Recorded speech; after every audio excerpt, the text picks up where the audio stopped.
और संभल से इस वक्त अहम खबर आपको बता दें कि सरकार पर भड़के हैं समाजवादी पार्टी के एमएलए नवाब इकबाल महमूद का वक्फ बिल पर बयान सामने आया है। वक्फ की प्रॉपर्टी हमारी है।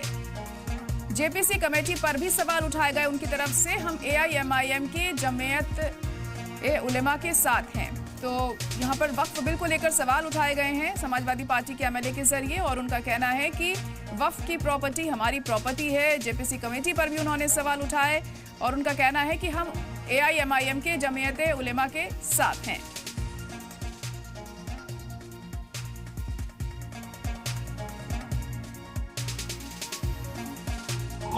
और क्या जो छतों में नमाज की बात की वो भी प्रशासन ने कही थी, क्या कहना चाहेंगे? जो प्रशासन ने कराना चाहा वो किया।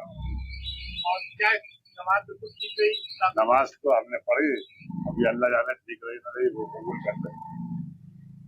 बहरहाल हुकूमत उनकी, हम आवाम, आप खामोश।